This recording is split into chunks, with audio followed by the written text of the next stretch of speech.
UFC 303 predictions. We are here today to bring the predictions. If you are betting on this card, don't go off what we say. We are not here to build a parlay for you. We are just here to tell you what we think is going to go down in these fights. We are equipped with plenty of notes, and we're going to start off right now. First fight of the night on the early prelims is Ricky Simón versus Vinicius Oliveira.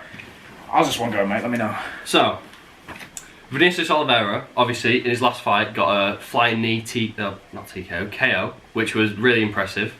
And he is on a 3-fight win streak at the moment, as opposed to Ricky Simón, who's on a 2-fight skid. So that might influence the confidence of the two fighters going into the fight.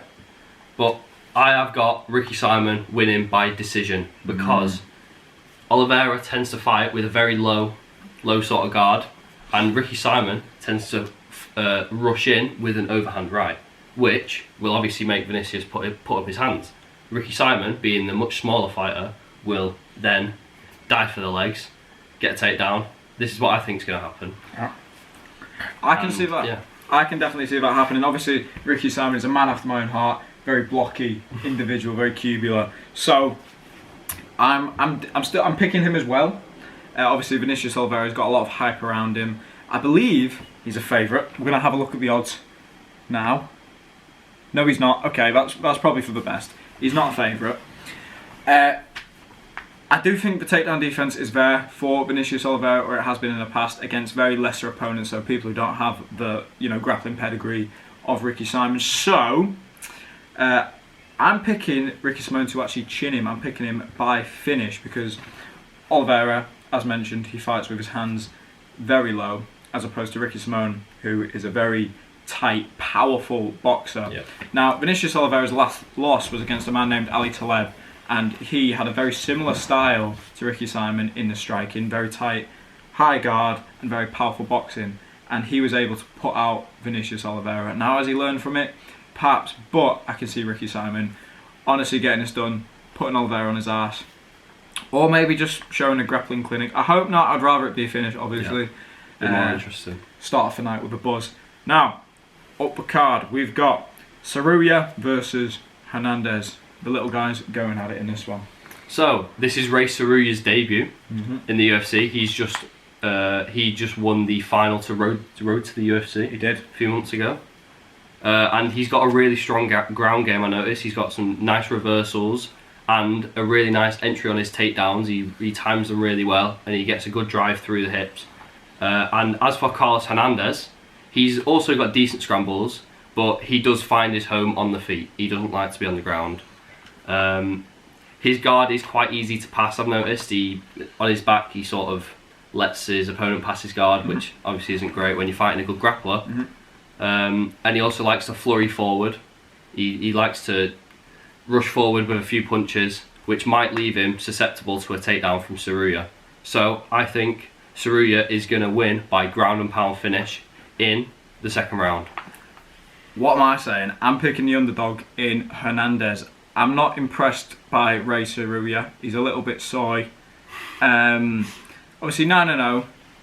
He has looked good in his fights, but against genuinely horrendous opposition, right? Hernandez's last fight was against a fellow Japanese individual, Tatsuro Taira, in which he was TKO'd. But what I'm basing this off, Tatsuro Taira could not get his grappling off against Hernandez. He was not having an easy time grappling against him. Obviously he had the back, but he was not able to finish that. Tatsuro Taira is a better grappler than Ray Tsuruya. I'm telling you that for a fact, right? So I do not think Tsuruya is going to have success grappling against Hernandez, and I am picking Hernandez by decision. I think Tsuruya is going to get a bit fraud checked, and also his striking is really bad. Tsuruya's striking, if you've had a look at it, it's awful. He throws very big winging shots, and when he gets into exchanges, he puts his chin straight in the air, and I don't know why. He'll just put his head up when he gets into an exchange, which actually might even leave an opening for Hernandez to crack him, but I'm not betting on flyweights getting finishes because they don't obviously hit particularly hard. So we're going with Tsuruya getting fraud checked by decision. Now we've got the old man versus the fatty boy, Martin Buday. who was recently vanquished by... I love looking at it, he's so fat. Recently vanquished by the blob, Shamil Gaziev. How's this work? Having some really technical difficulties. Is it this button? Yeah, you press... I think, is it that one? Yeah, there we go. Oh, look at this. Alright. God, my computer's bugging. Jesus Christ. Right, that'll do. Okay. So, Martin Buday was recently vanquished by Shamil Gaziev. Now, that loss has aged horrendously, because if Shamil Gaziev had gone out there and beat Jose de Rosenstruck, we would have been like, okay, Martin Buday, mate, fair play, you've lost to a really talented Dagestani. Okay, but Shamil Gaziev has shown that he is awful. So fat and awful and fat and shit, okay? And he's bad. So, what are we thinking? Even though I've just rinsed Buday, because he's fat, Arlovski is 45. And he has also been recently chinned by Don'Tale Mayes. This, tells me a lot in terms of where his career is going. And I mean, obviously it's going downhill. The guy's 45 years old. Like, what were we expecting from him at this point? Of course he got chinned by Don'Tale Mayes. I had a weird feeling that was going to happen as well. So I'm picking Buday by decision. It's a bit sad when you're picking heavyweights to win by decision, but I'm picking Buday to get this done over the old man with his fatness by decision. I just think he's going to be able to just beat him, really. I'm not gonna pick out specific areas where they're better than each other. It's like low skilled heavyweights, so it's a bit of a coin toss, really. But I'm picking Buday by decision. I'm gonna do the same. I think Arlovski's just way too old. He's got a good chin, however, and Buday is not as powerful as other heavyweights. No. So I don't think he's going to be able to knock him out. No. Buday has got a few submissions in his repertoire, but I'm not going to be banking on them. So I'm going to say Buday by decision. And then if Buday wins this one, we can probably get him into the top 10. And then one more win and he's fighting Aspinall or Jones, perhaps. Yeah. Shamil Gaziev rematch is also on the card. For the title. Upper card, very excited for this one. This is a prospect display. Proper sleeper matchup. Oh no! Oh, for fuck's sake. You forgot about this one. We forgot about this one, obviously. Quick intermission. I thought it was Payne Talbot next. It's not. It's Michelle Waterson-Gomez versus Gillian Robertson. Okay, so this, not much to base this off. Gillian Watson. No, that's not her name. Gillian Robertson. Isn't her fucking names. Michelle Waterson-Gomez. She's 38. As a women's fighter, 38 years old. Come on now. 4-fight losing streak. She's lost 6 out of the last 7. Gillian Robertson's been looking good here. Like, she wins one, she loses one, but she's picking up more wins than Waterson-Gomez. So, for that reason, I'm going to pick Robertson by second round submission. Actually, I think a rear naked choke, or maybe even a Kimura, something of the sort. Well, I would never ever put my money on a women's fight to end in a finish. So, I'm going to say Robertson by decision, because Waterson-Gomez is pushing 40. Yeah. She's 1-6 in her last 7, as you said. Mm-hmm. And Gillian Robertson is actually a decent grappler. She beat Rose Namajunas in Karate Combat recently, so I think she's going to be able to just outclass her. Yeah, it was in Karate Combat. Karate Combat, grappled in Karate Combat. That's what it said on the bloody hell! It was me thinking it would be some sort of right. Okay, this is the fight I was actually excited about. So we got Payne Talbot versus the Frenchman Yanis Ghemmouri. It's hard to pick French people, but Yanis Ghemmouri isn't actually that bad. But this is a layup for Payne Talbot. They put him on a pay-per-view. He's not early prelim. He's in the prelims because they want people to see, him perform well. I think this is his coming out party. Not because he's gay, right? Because I mean, people do think. Not that it might be wrong if he is. It wouldn't be wrong. He could be. But this is a fight that's been made for Payne Talbot to get an impressive finish, and then they can start, maxing up his star power when the Payne Talbot career mode continues. So, Yanis lost his debut by getting kicked in the cock. Yeah, that was a weird one. By William Gomez. Don't know what the ref was doing there. So I'm not really basing that performance with how I think he's going to perform versus Payne Talbot. He's very open for leg kicks. He's very, very open for leg kicks, is Mr. Ghemmouri. So I think they're going to definitely be there for Payne Talbot. Talbott's pressure is absolutely mental. He's a very powerful striker, and he just never stops coming forward. So I think that being said, Talbott's going to be able to back him up and TKO him, I think, in the second round.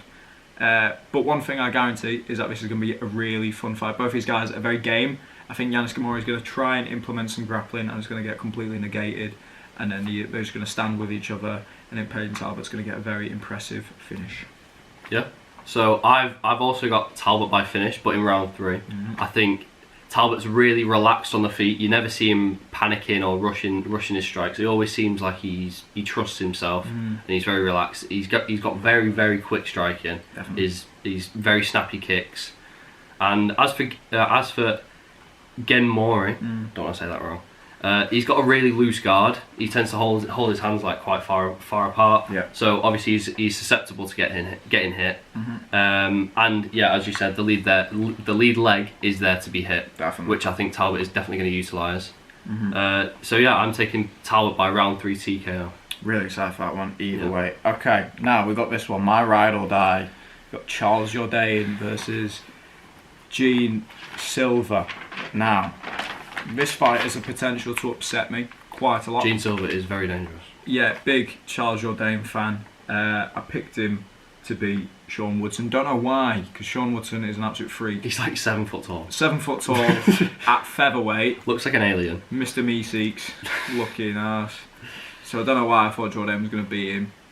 He's huge, weight bully creature. Anyway, so Silva hits very hard, we know this, but Jourdain he's got a very good chin on him. He has shown that in the past. He's never been knocked out in his professional career. No, never.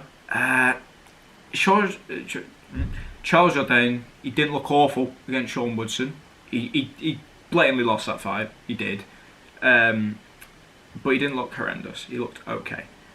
And I don't know why, I'm feeling like Jourdain's going to win by decision. I think the hype's there for Gene Silva, definitely. But I'm just not 100% sure there's going to be heaps that he's going to be able to do to Jourdain. I think Jourdain actually might put on a bit of a striking masterclass. Gene Silva's a very powerful striker, but he's not got a lot of variety. He throws in a flying knee every now and again. He does love a flying knee, he's very explosive. He does. But I just think in the striking, Charles Jourdain's he might be a level above him. I honestly do think that. And obviously the hype's there for Gene Silva, even though he knocked out Weston Wilson in his debut, which everyone does, except Weston Wilson's just won a fight, so a bit crazy. He saved himself from getting cut. He did.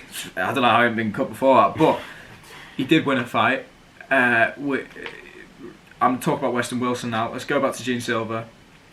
On a bit of a tangent now. Weston Wilson's #1 fan. He's me. Gene Silva knocked out Weston Wilson, gave himself a lot of hype because everyone thought he was a little weirdo, which he is. So everyone thought, you know what, this guy's good. But I don't think he's going to match the hype, and I think Jourdain is going to beat him by decision. What do you think, mate? So, I've got Jourdain by decision as well. Jourdain did get mogged by Woodson, as you said, in his last fight, because Woodson is massive. So we're not going to base anything off that. No. Gene Silva, as I said, he's very explosive. His lead leg is there to be kicked, and Jourdain's got very good kicks, very good body kicks as well. But Gene Silva does have a very low guard. He tends to just have his lead hand right next to his thigh, which is weird.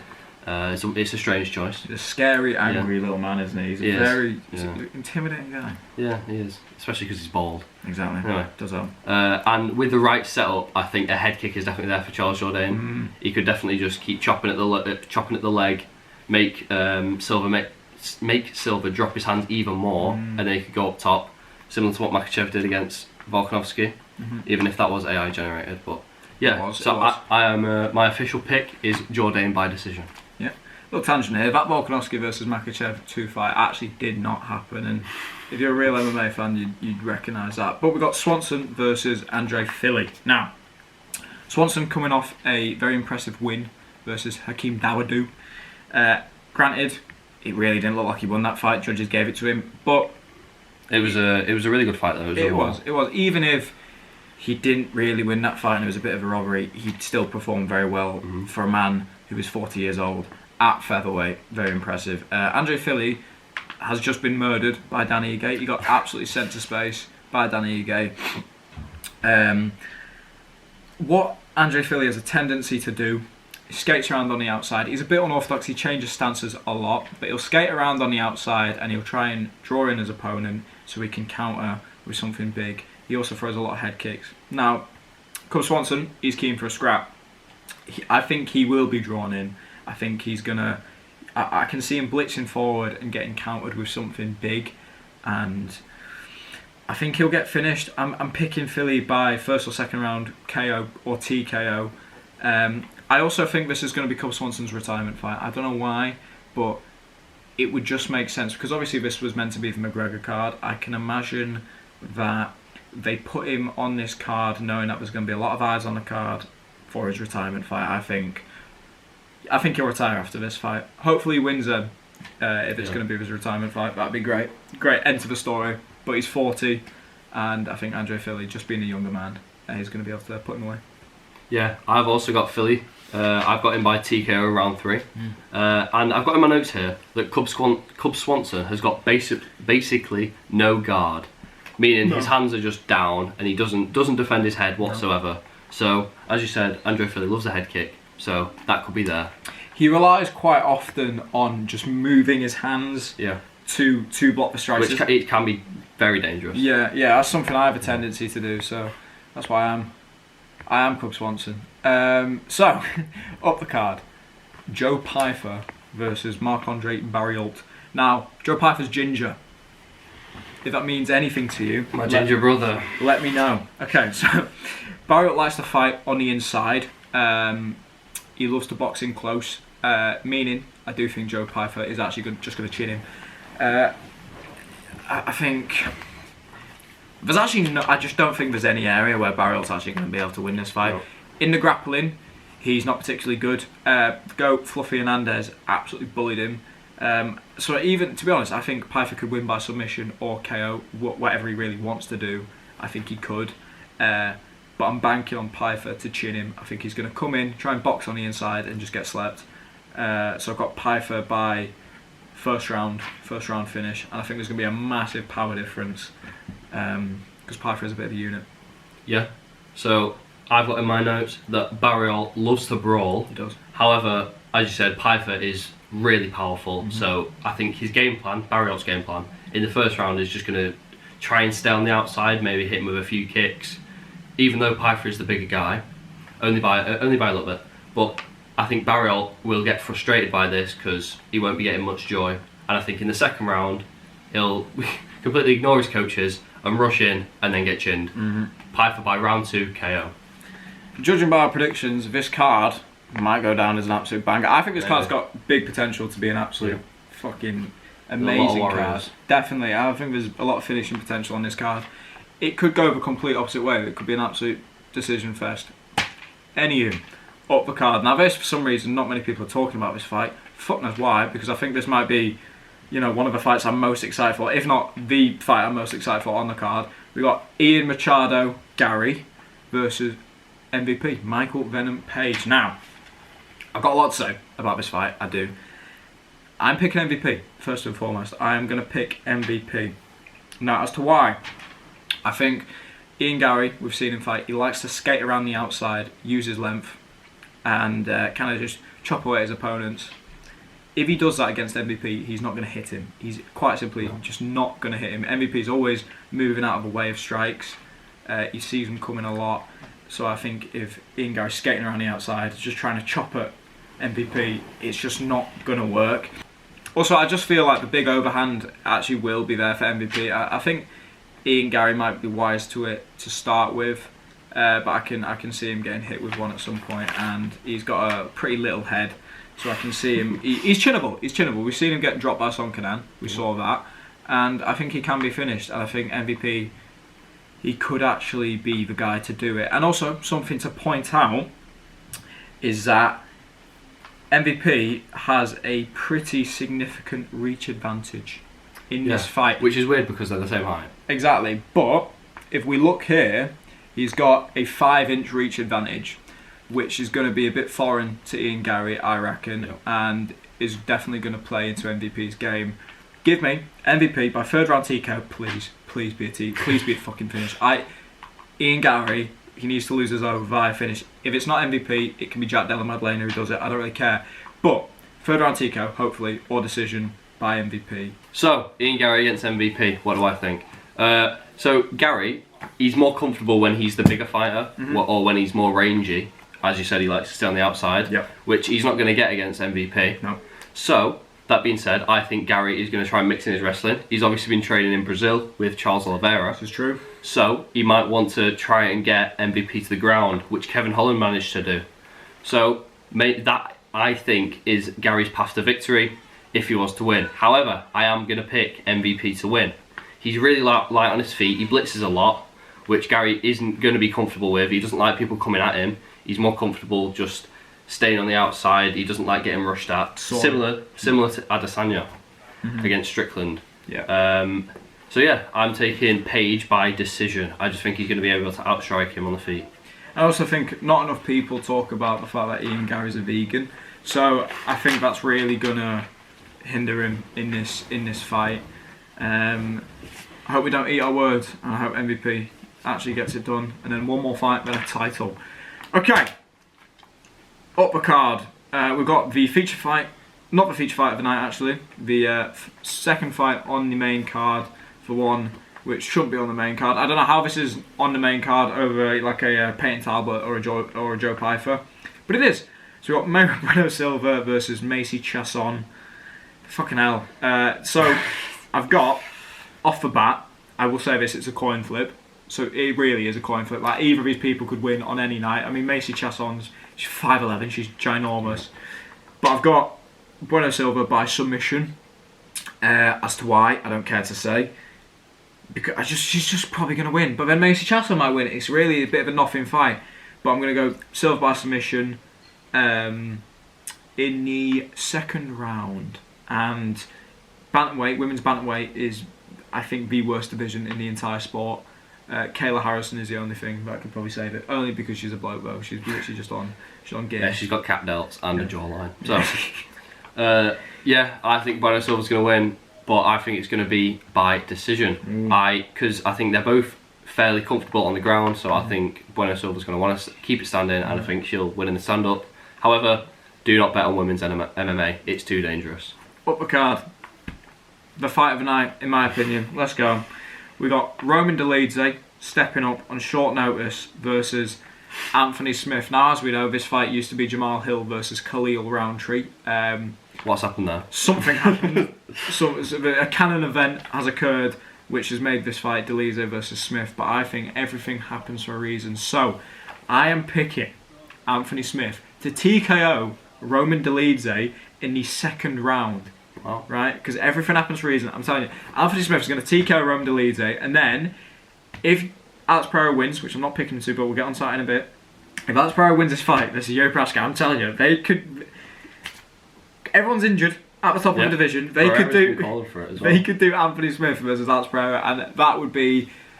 It'd be a beautiful ending. I'd love to see it. To a fantastic story. I'm telling you now. Anthony Smith's going to absolutely mog Roman Dolidze. He's going to be way bigger than him. Roman Dolidze's 6'2", Anthony Smith's 6'4", and he's big at light heavyweight. He's not a small guy. And Dolidze is a middleweight, so don't forget that. He is, and Dolidze looked so bad in his last fight against Imavov. He did not look good. If you look at his striking in that fight, it was really, really horrendous. And I'm not claiming Anthony Smith's some like amazing level striker. You know, he's like pretty par. He's like average. He's nothing special. Like Roman Dolidze's striking is really, really bad. Which is why, I'm picking Anthony Smith to get this one done by TKO. And he'll be on a 2-fight winning streak. Anthony Smith in 2024, by the way. Can't wait to see it. Yeah, I've got Smith by decision. I've noticed Dolidze only ever really throws one punch at a time. He'll lunge in with a big overhand, or he'll just throw a jab. He never puts anything behind his kicks either. He's just one strike and then he lays off. So I think Smith will be absolutely fine with Dolidze striking. Yeah. And if he wants to, Smith can take it to the ground, because I don't think Dolidze would have anything from there either. I'm just going to take Anthony Smith by a pretty comfortable 30-27 UD. Yeah. Okay. Up the card. Now, another pretty short notice addition to the card when they were kind of scrambling to save it after McGregor pulled out. We got Diego Lopes versus Brian Ortega. Now, one thing is guaranteed in this fight: absolute fireworks. It's going to be a banger. Both these guys only move forwards. If you notice that, they're going to meet in the middle. Got a dog barking downstairs.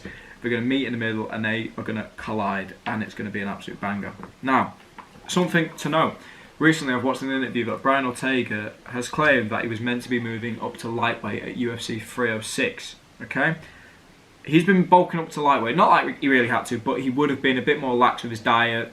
He was already in pretty poor soy shape at featherweight. But now, you know, he was going to be bulking up to 155, meaning he's going to be a lot bigger now, meaning he's going to have an even worse weight cut than he usually does, and he already has a bad one. And I think he's got a great chin, but I don't think his chin's going to be 100% there for this fight. I think because of the weight cut, it might have a really big effect on him. So I'm picking...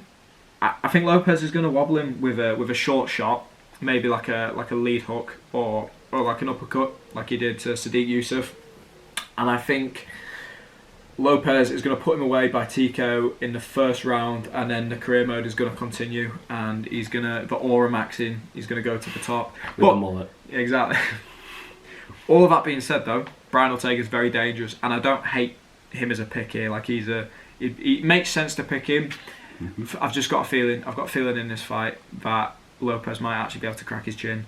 But Brian Ortega is very dangerous, and I wouldn't be surprised if he, I don't know, did something crazy, like pulled off a submission off his back after getting dropped or something like that. But I'm going to pick Diego Lopes for this one. I'm also picking Lopes. I think Ortega is a very slow starter. He tends to take a few minutes to get into a fight. And Lopes is the exact opposite. He's got 3 first round finishes, all within around a minute and a half of each other, or just a minute and a half, in his last 3 fights. So he's obviously very dangerous, straight off the blocks. So I think he's going to catch Ortega. Ortega tends to drop his hand when he's coming in. Say he throws a jab, he'll drop his right hand. So he's definitely there to be hit. And Lopes is very dangerous, so I think Lopes is going to crack him on the feet and finish him the first. Ooh, okay, yes, I agree. Now, moving up the card to the main event of the evening, Jiri Prochazka versus Alex Pereira 2. Alex Pereira stepping up on very short notice, I believe like 12 or 14 days notice, to defend his light heavyweight strap versus Jiri Prochazka. Now, I'm going to start this one off. I will. I'll let you. Because I've had an unshakable feeling. It's been everywhere, I've been feeling it. Right? Jiri Prochazka, I'm going to say, I think Jiri Prochazka is going to finish Alex Pereira, right? I'm not 200% sure why. I have a gut feeling. I'll tell you this. Alex Pereira, very impressive win at UFC 300. Say what you want. Yep. If you're Jamal Hill, you're going to cry about it. But it was a very impressive win. After that, he's been on a bit of a media tour. Rightfully so. He's been kicking his feet up. Yeah. You know, sparring a Taito Ivasas of the world. You know, as he should. But he's been called up to face Jiri Prochazka. I promise that Jiri Prochazka has been training like an absolute demon since he probably lost to Pereira. And he looked great in that Rakic fight. Yeah, he got beat up. The first round, he got beat up. He did. He got battered in the first round. Rakic looked amazing. But that second round was nothing but the tide for Jiri Prochazka. Right, so where am I going with this? I think Pereira's been kicking his feet up. And Prochazka will have been training in the woods like an absolute psychopath. He's been training with the monks, with the Shaolin monks, exactly. I think they're called. He is the storm, as he says, right? And I don't know why, I just have such a strong feeling that Yuri's going to be able to beat him in this fight. He was hitting Pereira in the first round of their fight. Yeah. He was hitting him, like he was getting tagged up with leg kicks, right? That was happening, but he doesn't feel pain. I noticed that he did get dropped by a leg kick. He did. In the first round. I think he ate about 5 of Pereira's leg kicks, and he did not look happy about it. No, he didn't. But he was also able to grapple with Pereira at will. Yeah. He shot on Pereira, and then Pereira tried a guillotine, but he managed to get his hands clapped together and dump Pereira on his head.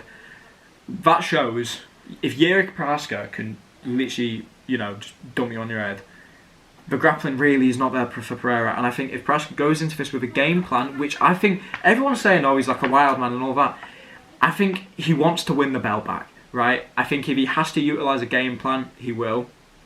And I think he's going to try and implement a little bit more grappling. Honestly, I can see you know, him TKOing Pereira on the ground with like elbows or heavy shots from above, Yeah, or even submitting him, something crazy. Because let's be honest, Pereira's not a black belt. He got a knockout and became a Brazilian Jiu-Jitsu black belt. I can see Ghemmouri really hurting him with ground strikes from top, and then finishing him in the first or second round. That's just my gut feeling. If I was going with logic, like you are, Alex would chin him again, which he very well might. But my gut feeling, just on the off chance that I'm correct and I can say that I was the whole time to make myself feel good, yeah, we're picking Ghemmouri Prochazka to get it done. And then they can do the trilogy. That'd be pretty crazy as well. That would be cool, yeah. I'd like to see that. Yeah, I do think Alex would get an immediate rematch if that happened, because he is such a big name at the moment. And we get to see the face-off for the third time. By the way, face-off in that first fight. Still, yeah, it was great. Yeah, it was incredible. The aura was crazy. It was. So, yeah, I can see where you're coming from. Yeah. Obviously, Ghemmouri had a lot of joy with the grappling, and the ground strikes in the first round, he was bouncing his head off the canvas and with the elbows. So obviously Alex is not going to want to be in that position again. No.